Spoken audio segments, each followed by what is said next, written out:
Bill's disappeared upstairs with the little sickly girl. But me, I'm here to see the blind woman. I hear she did it on purpose. Tore Donkey Tail out of the earth and smeared its milky sap directly in her eyes. It must have stung her hands and face bad and maybe left marks on her fingers. Near Santa Fe, men, women, and children are always getting possessed of this sort of ecstasy and seem like taking pleasure in swallowing poison and fire and stepping on scorpions and such like. But it ain't superstition like the government tried to tell me in the last war. Superstition, I know. That's when you got to tie your right boot afore your left. Or when, like they say, you can shoot your brother when he wears gray, but not if he wears blue. It does make a sort of sense, long as you don't look at it head on and just leave it ghostly in the peripheral. But Bill don't like superstition. He explained it all to me after we strangled that poor boy at Fort Smith. We done nothing except kill him for 2 years, and now you're boo-hooing over another one, he growled, and I thought about it and figured he was right. But the blindness is no superstition. Even Bill's got to know that. I turn from the lamps and laughter and follow the proprietor to the musky rear of the whorehouse. He ain't Anastasio like it was during the Mexican War. He's someone smaller and younger than I guess Anastasio would be now, but with his same unreadable black eyes like pools of tar, sullen and restless. He leads me down a short flight of steps and under a wooden lintel so low I got to stoop. You speak English? He jerks his head vaguely, without comprehension. I seen a Roman priest here today. You people say at the end of the day the love of God and love of women are one and the same. Guess that's how come at the end of the day you got the prostitutes, prophetess, and padres all under one and the same roof. Bill thought that one was funny when I told it him. It don't have much effect on Anastasio's air. Perdon, senor, he mutters, and nearly shoves me to a chair I can't hardly see for the darkness. The room's lit only by 2 candles set afore a holy picture in the far corner. It's the same picture as 16 years ago. A gloomy and gory Jesus on the cross with white and wild eyes rolling back in his head. It makes me sick to see. I don't take much stock in any sort of Jesus, but if I got to choose, I'd prefer Jesus the Good Shepherd or Jesus blesses the little children. I have my own fondness for children, if you can believe it. Maybe she's lighted them specially for my benefit. A blind woman don't need candles. Well, she shouldn't have bothered. I stare at his face with distaste, so disturbed I don't notice her already sitting across from me. I suffer a whole series of shocks. First, that she's in the room and I didn't know it. Second, that her hair's still the thick, darkish red I remember, untouched by the intervening years. Her face ain't so lucky. The third shock, pocked and wrinkled and spotted and pouched unpleasantly. She looks old, lot older than me anyhow. It's a shame. She'd been a real beautiful woman once, if it hadn't have been for the eyes. Her eyes, like the eyes of Jesus, don't look maybe how you'd expect. They're mostly shut, and I wish she'd just shut 'em all the way and be done with it. That way she'd look soft and gentle so as to gladden the hearts of men. But problem is, she don't shut 'em. There's always that sickening white and wild stripe Anastasio told me had ruined her for ordinary work. We cannot always keep the ones with holy sickness, he confided in me in his odd English that cold night in January of '47. I'd been left in the New Mexico territory to rot with 1,000 other American soldiers, liable to die like dogs of the bloody shits. They are who are called las desadociles, the ungentle ones. Her breath comes in labored shudders. I watch the whites of her eyes flicker and dart. I feel strangely that she's watching me. Without my meaning to, my own breath shifts to match her pace, slow, deliberate, each hauled from below like one of the last few of a precious cache. Her spider-webbed hand creeps across the table to find mine, lean and hairy. Te recuerdo. I jump a little. You're changed. Her voice is aged but clear, neutral, like she don't care so much whether or not I have. You too, Esperanza, I say hopefully, uneasily. I wonder what it is she can see. I lift my other hand to trace the scar across my cheekbone, clumsily stitched and even more clumsily healed. A habit developed after Pericles trampled it at Little Rock. The poor horse did it on accident, but that don't stop me getting rheumatism of the face as the eternal consequence. Ain't been a good thing in the winter. There's a war again, but it ain't with the Mexicans this time. It's against ourselves. I figure that might impress her, but she don't respond to the news. You are a murderer and a thief, she says simply in the same neutral level tone. You're a whore and a liar. My fingers tighten slightly round her wrist. Her pulse carries on beneath their hold with maddening indifference. I ain't any more a killer or thief than I ever was. You ever lay night after night after night on the rock, dizzy and burning and freezing with pain, groaning for a death that never comes? And wasn't anyone cared? Soon as I could walk, they threw me back up on a horse and marched me through Arkansas. It's the 8th Missouri Cavalry as stole from me.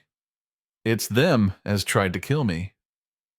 Bill and me took our due, I figure, and we'll be in California come spring. I ain't no thief. I think of the strangled boy, his tongue lolling purple from a blue and yellow face. And that guard was just another grayback. I believe I shot dozens of others afore him.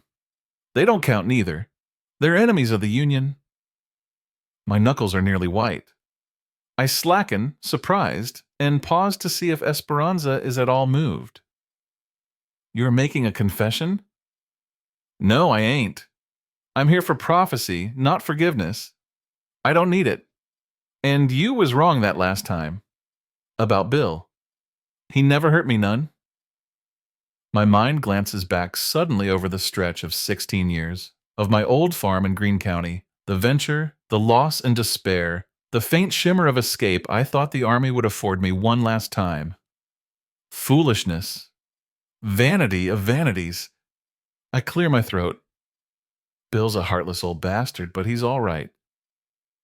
He's all I got now. What is it you want? Prophecy, goddammit! My fist hits the table with a resounding bang.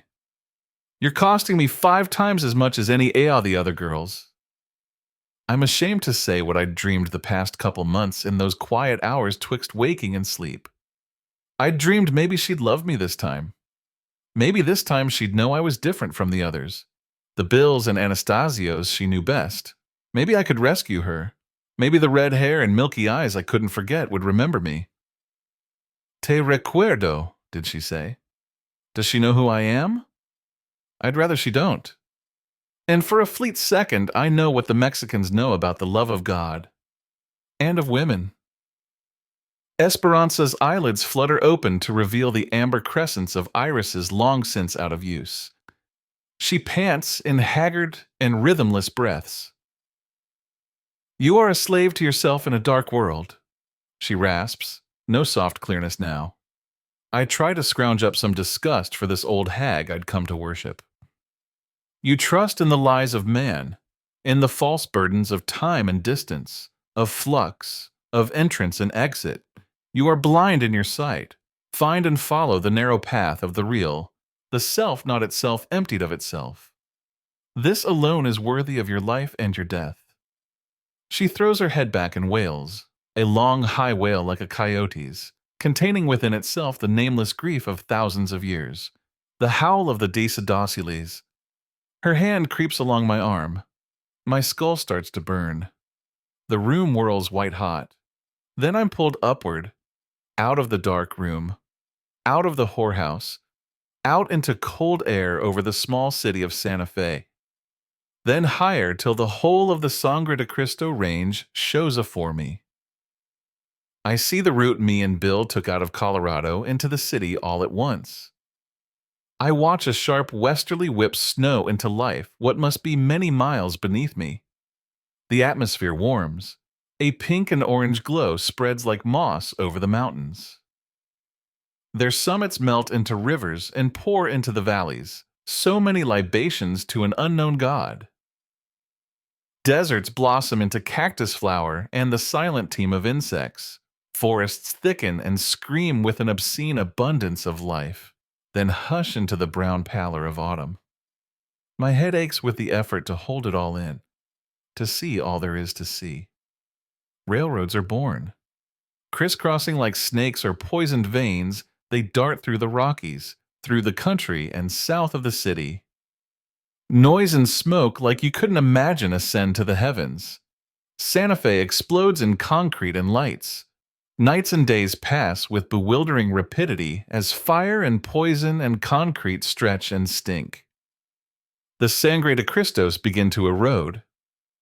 So does the city until the whole terrain is rubbed layer by layer, brick by brick, into smooth lumps of sand. The sun reaches out a hand and engulfs the planet. I want to cry out, "Stop, stop," but I can't. I don't know that I have a mouth to speak. And just as suddenly, the scene reverses. Mountains rear their heads, the railways peel away like spruce gum. I'm back to where, or when, I started. The wind seems to retreat, siphoning ice off the peaks.